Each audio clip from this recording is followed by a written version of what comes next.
Boa tarde, Carlos Tramurjas, aqui da Bonsai do Campo. E hoje eu vim aqui para contar a história para vocês desse Acer. É um Acer Palmaton atropurpúreo, né? Acer atropurpúreo.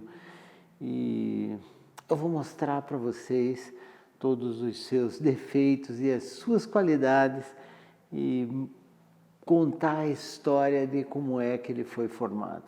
Fique aí com a gente.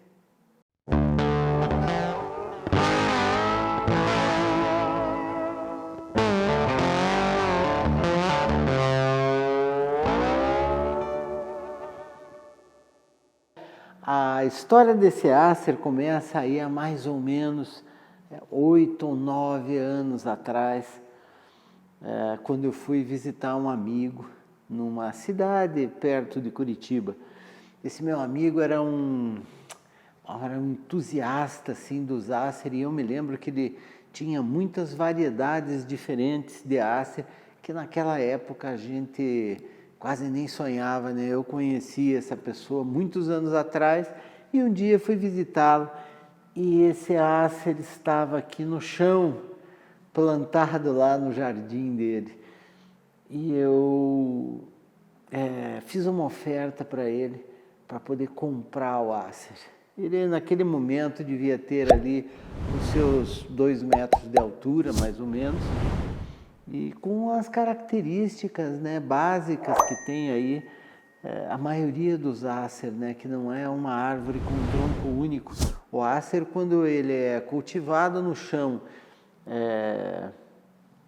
desde pequeno e ele segue um crescimento natural, ele começa a se desenvolver com aí 2 galhos, 3 ou às vezes mais, né? Esses galhos saem normalmente próximo da base do tronco, que muitas vezes dificulta essa formação, porque as podas acabam resultando aí em cicatrizes muito grandes, né? Então, vamos lá. Quando eu me deparei com essa árvore, eu gostei muito, principalmente desse movimento aqui que vocês podem ver aqui desse lado. Vocês podem ver que ela tem um movimento aqui bonito. E ela tinha um outro tronco aqui, mais grosso inclusive do que esse. Depois eu vou mostrar aí com mais detalhe essa cicatriz. E desses 2 troncos, o primeiro processo, claro, foi arrancá-lo do chão, envolvê-lo aí numa estopa na época e levei para casa, né? E ali procedi com esse primeiro corte, que é o que muitas vezes você se obriga a fazer com o material que você encontra por aí. Claro, se você opta pelo Acer com a copa cheia, ramificada, também é bonito com vários troncos. Mas esse aqui, a opção foi fazer um bem tradicional aqui, com um tronco único, aproveitando esse movimento aqui que ele já tinha naquele momento. Então foi feito um corte. Vocês aqui podem perceber aqui nitidamente, esse outro galho saía daqui, era um galho reto que subia, e na época esses galhos aqui não existiam, hein? Existiam, eu acho que esse aqui, esse galho de baixo, ele já existia com 2 ou 3 galhos saindo juntos no mesmo ponto. E isso foi um dos motivos também que estimulou, né, a fazer essa poda radical e ficar apenas com um tronco. Pois muito bem, né? Você quando recupera uma planta, quando você tira do chão, quando você escolhe essa planta pelo seu movimento, né, ou pela sua estrutura, é muito difícil você prever a estrutura do nebário dessa árvore. Então, claro, nesse caso, o que eu queria naquele momento era ter um Acer atropurpúreo. Adorava a espécie, apesar de já lá 10 anos atrás, ou 12 ou 15 anos atrás, eu já sabia da dificuldade da formação do Acer atropurpúreo, da dificuldade da formação de uma ramificação mais refinada nessa espécie. Pois muito bem, foi retirado, né, do chão, e eu vou mostrar aqui mais de perto para vocês poderem dar uma olhada no nebare dele. Ele tem um nebare para esse lado aqui, que é muito bonito, sabe? E que eu gostaria muito que ele fosse todo radial, mas não é. Para esse lado aqui começa aí essa questão dos primeiros defeitos que ele tem, né? Que é o fato de não apresentar um nebare esse que é radial, com raízes que saem para toda a volta. Talvez se naquele momento ali, naquele jardim, eu tivesse ali 30 acers, ou 10 que fosse, eu poderia ter atentado melhor, né? E de alguma forma tentar ter identificado uma árvore que tivesse um nebare um pouco melhor aqui, o mais formado. Eu, com o passar dos anos, né, eu aprendi a admirar essa árvore, a aceitar essa estrutura, e já pensei algumas vezes aí em tentar fazer enxertos para fazer a correção desse nebare. Não é tão fácil quanto parece, mas eu, para dizer a verdade, sou muito satisfeito e muito grato, né, aos momentos aí que essa árvore me proporcionou. Deixa eu mostrar aqui mais de perto a base desse tronco. Eu tenho uma coisa aqui muito curiosa aqui para mostrar para vocês. Aqui vocês agora já conseguem visualizar melhor aqui o nebare dele, que ele é mais avantajado aqui para um lado do que para o outro. São situações que muitas vezes a gente precisa aprender aí a conviver com as nossas árvores, tentar melhorar essas situações aí que a natureza nos proporciona. É bem comum, né? É normal dentro aí do bonsai. Mas você aceitar também, conviver e admirar e curtir sua árvore aí, realmente não tem preço. Dá uma olhada aqui nesse tronco, que bonito, ele já está começando aqui a ficar com essas fissuras aqui, que é muito característico aqui dos acers muito antigos, ó. Aqui vocês podem observar aqui a saída desse primeiro galho, e vamos lá para a parte de trás, hein? Aqui, ó, aqui vocês podem ver a cicatriz maior, né? Que é resultado daquele corte. Um detalhe importante é que esse acer aqui, ele nunca foi cultivado no chão e nem em caixotes grandes.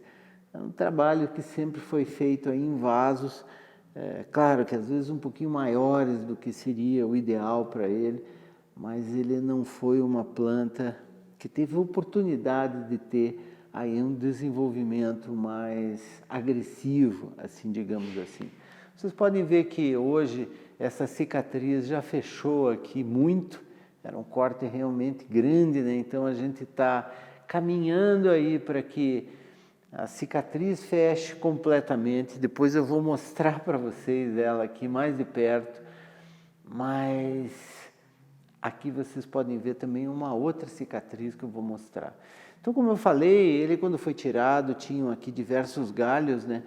E esse galho que tinha aqui, eu o mantive durante muito tempo, até que eu pudesse fortalecer esse galho aqui, que é um pouco superior.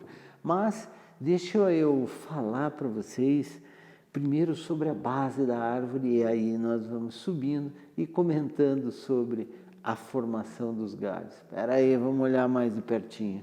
Aqui vocês podem ver a cicatriz aqui principal, né? Dá uma olhada de perfil, como é que ficou o movimento do tronco.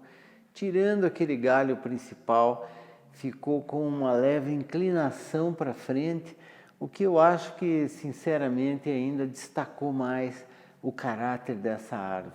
Eu tenho que fazer um comentário aqui que é muito importante para vocês. Vocês vão conseguir ver que são essas marcas aqui que eu estou mostrando aqui com a tesoura. Pois muito bem, essas aqui são marcas provenientes, vocês não vão acreditar como as formigas estavam comendo muito as folhas desse acer. Esse meu amigo colocou aqui um arame muito apertado aqui naquele momento.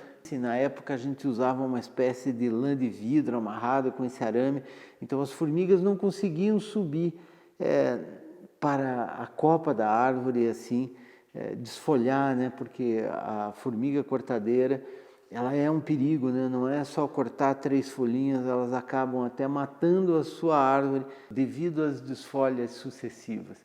Pois muito bem, aqui vocês podem ver que mesmo passado aí muitos anos, essas marcas ainda continuam. Então, essa condição aí que se encontra o tronco da árvore aqui tem uma leve protuberância, hoje já é quase imperceptível, mas é para mostrar que os sinais e as marcas que são feitas aqui, no sentido perpendicular ao tronco, fazem e criam realmente muito dano, principalmente estético, porque a árvore pode cicatrizar, ela pode se defender, né, formando uma nova casca aqui, mas a nível estético essas marcas são as mais difíceis aqui de cicatrizar. Então tem que se tomar muito cuidado com cicatrizes e marcas neste sentido, porque as que são feitas aqui no sentido do tronco sempre são muito mais fáceis aí de serem cicatrizadas, de serem disfarçadas e de serem incorporadas aí, dependendo da situação aí no desenho da árvore. Esse aqui é um tronco bonito. Aqui, como vocês podem ver, nós temos aqui aquela cicatriz que é proveniente, né, daquele outro galho que foi deixado naquele momento. Era um galho aqui que fazia também um papel de fundo, mas porém como saía aqui do mesmo ponto, né, eu consegui eliminá-lo e substituí-lo pelo galho de fundo que vocês vão ver logo a seguir. Quando você monta uma árvore de folha caduca no estilo tradicional, o que a gente tenta fazer é evitar ter galhos que saiam na mesma altura. Às vezes isso parece difícil, e é realmente difícil porque sai um pouco fora da estrutura tradicional, né? Normalmente a árvore faz aquele crescimento, solta todos os galhos na mesma altura, né? O exemplo do pinus, por exemplo, e você tem que fazer essa seleção para conseguir colocar galhos aí em alturas diferentes, né? E nesse momento, o que nós temos aqui que observar é essa questão desse primeiro galho, né? Vocês podem ver aqui que ele está aramado, mas eu o tinha numa posição aqui mais alta, esses galhos aqui menores. Em situações de árvores caducas, né, às vezes uma pequena modelagem aí dos galhos aí, com muito cuidado, já é o suficiente para que você consiga criar o espaço para que esse galho se desenvolva. A ideia aqui, mais do que tudo, foi fazer o ácero o mais natural possível, né? Os áceros na natureza têm esses galhos que crescem ligeiramente voltados para cima, e aqui eles ainda vão crescer mais e vão formar aqui um volume que vai ser muito bonito. Ele está aí com essas folhas aí saindo, né? Não todas, mas eu optei fazer esse vídeo nesse momento porque um pouco mais e já não poderíamos aí observar a estrutura dele, né?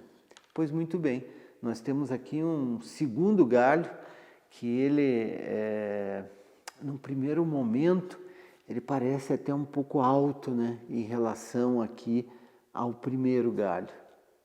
Então temos o primeiro galho, temos o segundo, e numa posição intermediária entre os dois, nós temos aqui o nosso galho de fundo, que é um galho muito importante também, ele está aramado. Já nessa posição aqui, ele estava numa posição muito próxima já, mas a ideia aqui foi justamente poder organizar melhor esse crescimento. É um ácero que foi aramado muitas e muitas vezes para que pudéssemos obter essa estrutura. Então, claro, eu tenho o primeiro galho, o segundo galho e o galho de fundo, que praticamente são a estrutura das árvores com que trabalhamos, das árvores caducas, inclusive dos desenhos também de conífera, né? O primeiro galho, que ele deve ser o mais grosso, o mais forte, o maior da árvore. Depois nós temos um galho de fundo, que é para justamente podemos ter essa perspectiva, essa sensação de profundidade, né? A sensação de profundidade, de perspectiva no bonsai faz que nós consigamos o perceber maior, com mais volume, com mais força. Então é importante a gente não perder essa noção que temos que ter para podermos harmonizar aí a copa como um todo. Pois muito bem, aqui, deixa eu botá-la agora inteira na tela para que vocês entendam melhor agora o que eu vou falar com relação ao posicionamento desses galhos. Agora vocês podem observar a estrutura toda da árvore, né? Eu tenho os galhos aqui que, à medida em que sobem em direção ao ápice, eles vão se curvando para cima de uma forma mais natural, né? Nós estamos trabalhando aí com uma árvore caduca, que apesar de ter os seus galhos aí horizontais, esses galhos têm a tendência de as pontas crescerem e subirem. Claro, eles vão baixando ao longo do tempo com o peso, mas a estrutura tem que ser feita de uma maneira muito natural. Detalhe importante, os galhos, como vocês podem ver nessa lateral aqui, o primeiro e o segundo galho da árvore, eles devem se voltar um pouco para a frente do bonsai. É como se eles estivessem fazendo um movimento no sentido de abraçá-lo, né?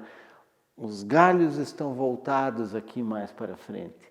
Então essa é a posição correta, né? Os galhos não são estritamente aqui numa linha reta, eles têm que ter esse movimento justamente para criar essa perspectiva.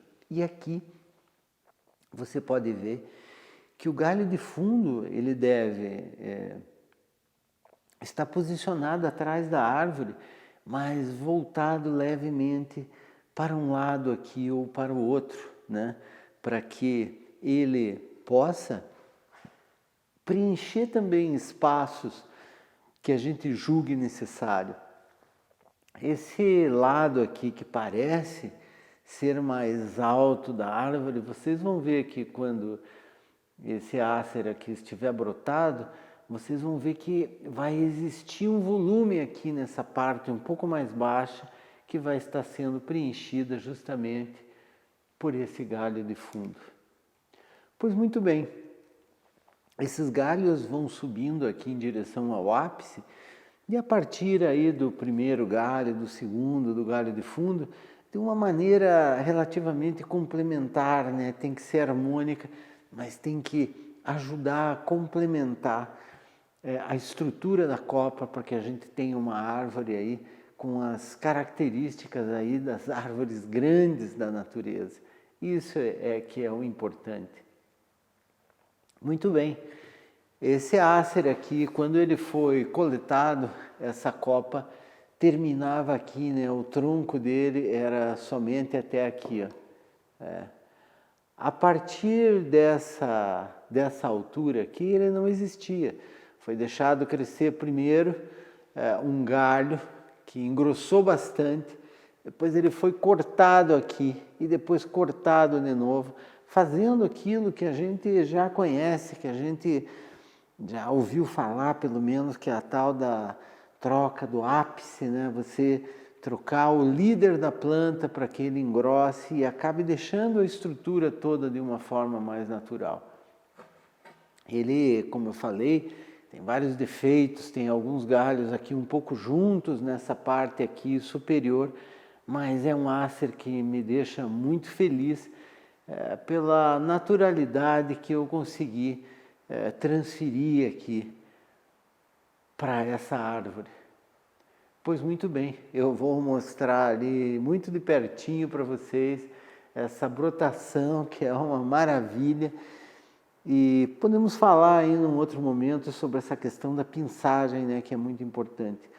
O Acer atropurpureum é uma árvore difícil de ramificar, não é como o Acer palmatum, como o Acer burgeriano, que você poda, vão saindo os brotos. Ele realmente precisa de muitos anos para que a gente consiga uma bela ramificação. Esse agora, nesse momento, já tem aí os entrenós aí muito curtos, já tem uma ramificação fina o suficiente que vai emitir agora folhas aí já muito menores, né? Vou mostrar aqui essa brotação deles de perto. Olha que beleza a coloração dessa brotação. E lembrando, né, que o Acer atropurpureum, ele se mantém aí com essa cor durante o ano inteiro. Ele precisa estar exposto ao sol para que ainda essa cor fique mais intensa, né? Muitas vezes o Acer atropurpureum, quando ele é plantado mais na sombra, ele acaba ficando com as folhas aí mais esverdeadas. Então é isso aqui, os brotos ainda estão se desenvolvendo aqui, os pares de folha começaram a sair agora e daqui a pouco eu já vou ter que começar a fazer o pinching, mas isso eu vou mostrar para vocês em outro vídeo. Vale a pena a gente realçar aqui que em árvores assim elegantes, principalmente como as caducas, né, nós podemos aí, claro, fazer cortes radicais para diminuir a sua altura, para conseguirmos aí uma proporção melhor, uma proporção mais adequada dependendo da espécie. As técnicas que normalmente usamos é o fato de escondermos essas cicatrizes para que tenhamos o tempo suficiente de tratá-las e fazê-las com que fechem, né? No bonsai, sempre nós tentamos mostrar as árvores de uma forma que não mostrem, que não evidenciem os trabalhos realizados aí pela mão do homem. Então, claro, um Acer desse, quando você vê dessa forma, você vê toda a naturalidade do tronco, apesar de ele ter sofrido podas radicais. A poda radical está aqui, está fechando, está boa, tem uma bela inclinação, mas eu não colocaria uma cicatriz dessa aqui, imensa aqui, na frente da árvore, né? Nós, quando temos aí a estética como inspiração, né? A harmonia das árvores como um elemento da composição aí do nosso bonsai, nós tentamos fazer isso, criá-lo e conduzi-lo aí de uma forma mais natural. Eu vou mostrar esse Acer aí ao longo do desenvolvimento dele e eu garanto que vocês vão gostar muito de acompanhá-lo. Bom, minha gente, ficamos por aqui, né? Viajando um pouco nessa questão toda aí da estrutura da árvore, dos galhos, do primeiro galho, quais são essas características, claro, tudo de uma forma um pouco superficial, mas a intenção aqui era contar um pouco a história de um Acer, né, que me acompanha aí faz muitos anos e é uma das minhas árvores aí preferidas, tá bom? Fiquem aí com a gente, né? Aqui no canal Carlos Tramujas Bonsai, porque a intenção nossa é continuarmos aí publicando conteúdos de qualidade. Até a próxima.